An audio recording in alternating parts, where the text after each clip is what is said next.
영화나 드라마를 볼 때 가장 신경을 많이 쓰는 관점이 누가 주인공이냐 하는 거죠. 우리가 흔히 이제 이야기라고 하는 것에는 이야기의 주인공이 없을 수가 없습니다.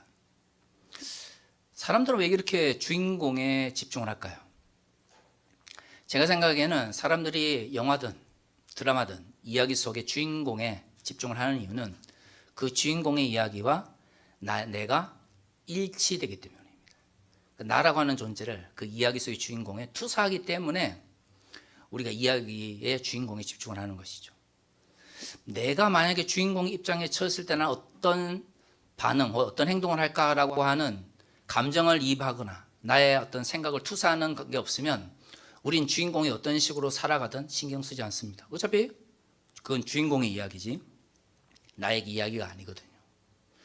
주인공이 죽으면 슬퍼하고 주인공이 잘 되면 마치 내가 잘된 것처럼 기뻐하는 이유는 그 주인공의 잘됨과 실패가 마치 나의 이야기인 것처럼 느껴지기 때문이죠. 어떻게 보면 이야기의 힘이라고 하는 것은 그런 것 같아요. 가끔은 그런 생각을 해봅니다. 하나님께서 세상을 만드시고 운행을 하시니까 하나님께서 현대과학과 현대물리학이 어떤 식으로 돌아가는지 모르실 분은 아닐 겁니다. 그런데 성경은 단 한 구절도 오늘날 현대과학적 입장에서 흔히 정확하다고 이야기하는 과학적 언어나 물리적 언어를 가지고 하나님의 뜻을 전하지 않았어요. 하나님은 철저하게 이야기로서 당신의 뜻을 백성들에게 전했습니다. 왜 그럴까요? 여러분, 과학책을 읽거나 물리학과 관련된 책을 읽을 때 물리학 속의 주제를 나의 주제로 생각하면서 읽는 사람 별로 없죠. 물리학자가 되거나 과학자가 되는 사람도 물리학책을 읽거나 과학책을 읽으면서 와, 이게 내 이야기야 이렇게 생각하는 사람은 없습니다. 대표적인 게 이 태양도 언젠가는 어떻게 되죠? 사라지죠. 지금 막 뭔가 태우고 있기 때문에 열이 나는 거고 빛이 나는 건데 적어도 어느 순간 사라집니다. 보통 종말을 이야기하면 두려워해야 되잖아요. 근데 우리가 과학책 읽으면서 태양이 몇십억 년, 몇백억 년 후에 사라진다고 그래가지고 지금 우리가 두려워하지 않는 이유가 뭡니까? 어차피 과학의 이야기는 내 이야기가 아닌 거죠. 제가 생각하기에 고대의 이야기 언어 속에 하나님의 뜻을 우리에게 보이신 이유는 이야기의 언어가 가장 그것을 읽는 다른 사람, 즉 이야기 속의 주인공이 아닌 사람들에게 감정을 이입하고 나라고 하는 존재를 그 주인공과 동일시하면서 나를 투사하기에 가장 적절한 언어가 이야기의 구조이라고 저는 생각합니다.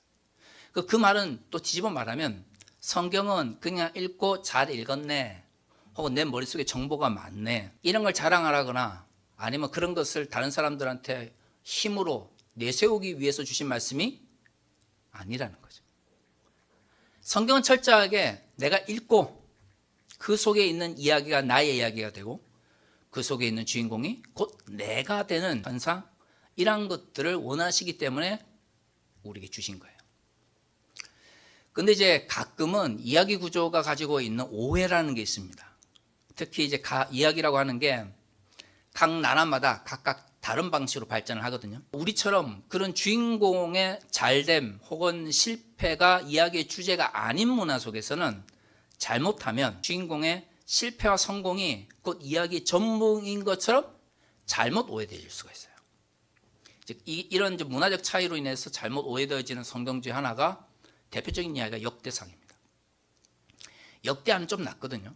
역대하는 그래도 왕의 이야기가 많이 나오기 때문에 좀 난데 역대상은 우리가 자세히 잘 안 읽어보고 이제 넘어가는 경향이 있어서 우리는 보통 역대상 그러면 누구의 이야기라고 생각하냐면 다윗 왕의 이야기를 생각을 해요. 물론 맞습니다. 역대상은 다윗 왕의 족보 그리고 이 족보는 어디까지 이어지냐면 바벨론 포로기 이후에까지도 이어지는 족보예요. 그러니까 다윗 왕의 족보를 가지고 시작되는 역대상이니까 당연히 우리가 역대상을 읽을 때 이 주인공은 다윗이라고 생각을 하는 거죠. 그런데 역대상에서 다윗이 주인공인 이유는 하나님께서 다윗을 통하여 약속하신 언약이 있기 때문이에요.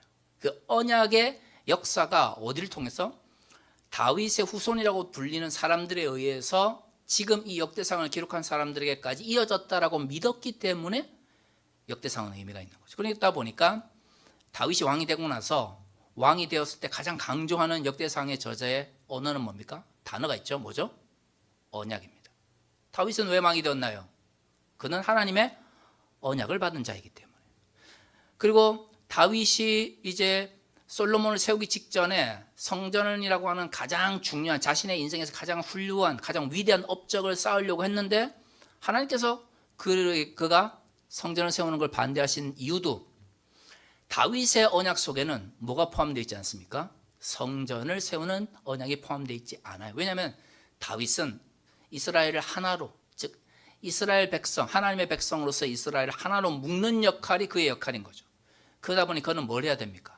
전쟁을 해야 됐고 그는 피를 흘려야 되는 것이었어요. 성전은 굉장히 다양한 기능과 굉장히 다양한 상징이 있지만 역대상에서 강조하는 성전의 상징은 곧 백성들에게 뭘 안겨다 주는 것입니까?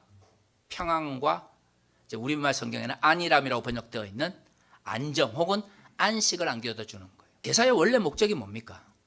우리가 이제 레위기를 잘 살펴보면 제사를 드리고 나서 항상 하나님께서 백성들에게 말하는 것은 제사를 통해서 어떻게 하라? 너희의 거룩함을 유지하라는 거예요. 그러니까 제사를 드렸기 때문에 하나님께서 좋으시다, 기쁘시다가 아니고 제사를 드리면 어떻게 해요? 하나님께서 너희가 너희들의 죄를 내 앞에 고백하는 줄로 내가 믿고 너희의 죄를 용서해 준다는 거예요.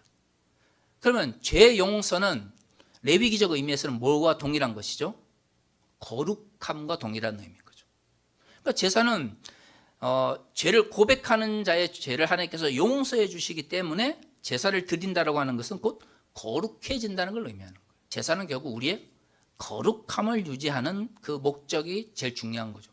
그러면 성전도 마찬가지죠. 성전의 원래 목적은 제사를 성전에서만 드려야 된다가 아니라 성전이라고 하는 공간 속에서 하나님께서 원하시는 방식대로 제사를 드리면 그 제사를 통해서 하나님께서 이스라엘 백성들, 즉 제사를 드리는 사람들을 거룩하게 해주시겠다는 약속을 실행하는 곳이죠. 성전 혹은 성막의 기능적 측면도 있지만 성전은 성막이 가지고 있지 않았던 또 다른 상징을 가지고 있었는데 그것은 곧 뭐예요? 이스라엘 백성, 즉 하나님의 백성이라고 불렸던 이들의 평안과 안식, 안일함으로 표현되어지는 안식을 상징하는 거예요. 왜 다윗이 하나님의 언약에 따라서 통치했다고 할 때 하나님의 정의와 공의로 통치했다라는 걸 역대상의 저자가 그 기록을 했겠어요?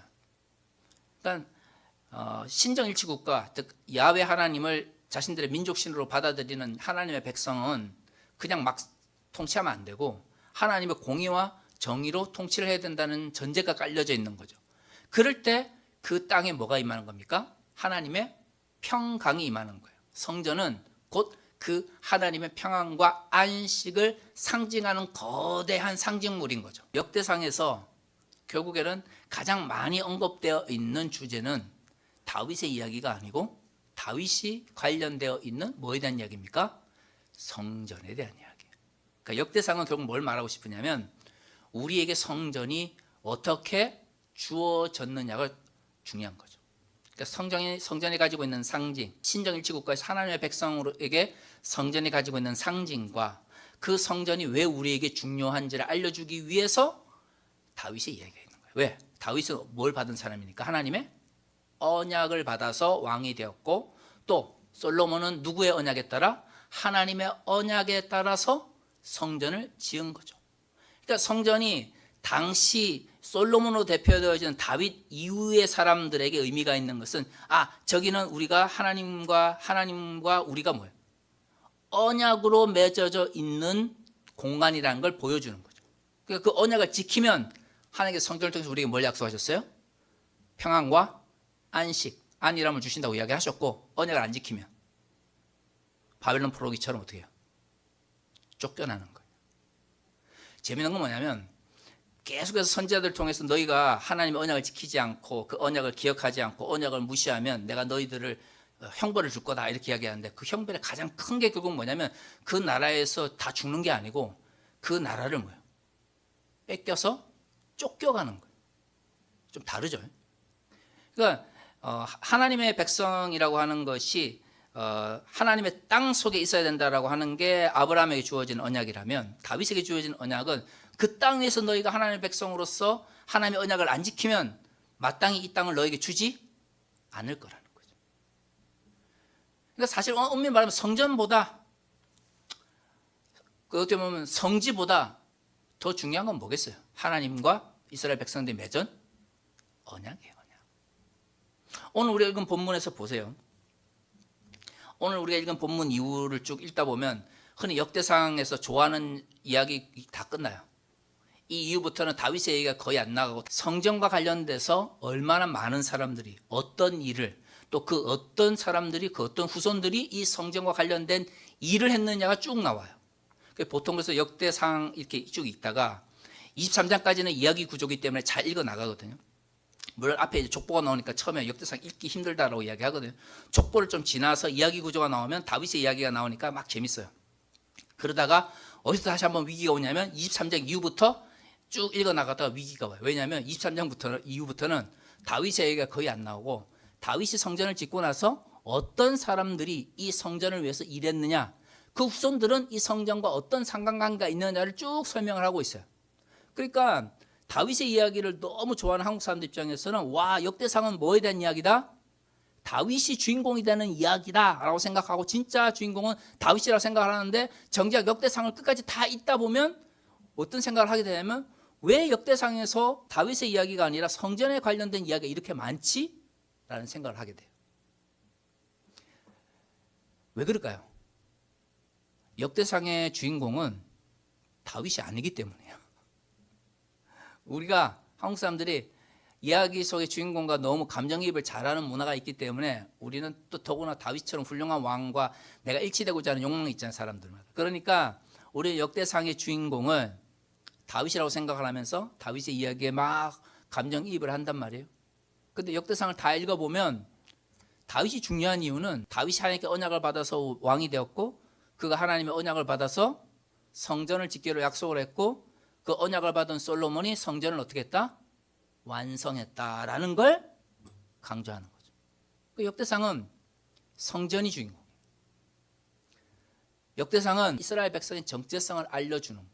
대부분의 선지자들의 글은 그 시대는 선포되었고 실질적으로는 바벨론 포로기 이후에 우리가 알고 있는 형태로 문서화되었을 거란 말이에요. 그러면 대부분 선지자들의 글 중에서 남아있는 글, 왜냐하면 선지자들이 여러 예언을 했을 텐데 그럼에도 불구하고 바벨론 포로기 이후의 사람들, 백성들이 선지자들의 글이라고 해가지고 서선지서와 대지선서로 해서 우리가 알고 있는 형태로 문서로 남아있는 것들은 결국 거기서 말하는 언약은 누구의 언약이에요? 다윗과 솔로몬으로 대표되어지는 왕정시대의 언약을 의미하는 거예요.